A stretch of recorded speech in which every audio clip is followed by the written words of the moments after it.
যেখানে আমি চাচ্ছি সেখানে বাধা কিসের? হ্যাঁ ম্যাডাম, এইটা আসলে হবে না ম্যাডাম। আপনি যা যা চাইছেন আমি সব কিন্তু করে দিছি। এখন এইটা আমি পারবো না ম্যাডাম, আমার মাফ করে দেন। কিসের মাপ? কোনো মাপ হবে না।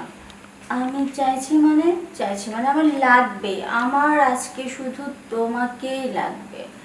কারণ এতক্ষণ তুমি আমাকে অনেক আনন্দ দিয়েছো, আমি অনেক খুশি হয়েছি, বুঝতে পেরেছো? ম্যাডাম, আপনি একটা জিনিস কেন বুঝতেছেন না?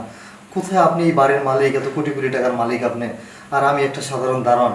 আমার সাথে কি কোনোভাবে এটা যায় বলেন? আহা, কেন নিজেকে বারবার দারোয়ান বলছো? বললাম না তুমি এখন শুধু আমার ফ্রেন্ড, কোনো দারোয়ান না। আমি এত কথা শুনতে চাচ্ছি না, তুমি আজকে আমাকে খুশি করবে।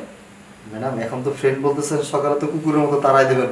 ম্যাডাম প্লিজ, আমার এইবারকে মতো মাফ করে দেন। আমি গেটে চলে যাই, স্যার চলে আসবে, আহ স্যার আপনাকে আদর করবে। রানা, তোমার স্যার আসবে না, তাকে আমি ফোন করছিলাম, সে খুব ব্যস্ত তার অফিস কাজ নিয়ে।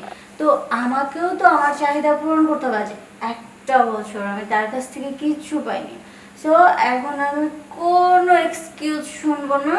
এখন আমার তোমাকে চাই মানে চাই। না ম্যাডাম, আমি চলে যাই, আমি না পারবো না। রানা, কোথাও যাওয়া যাবে না, এসো বলছি।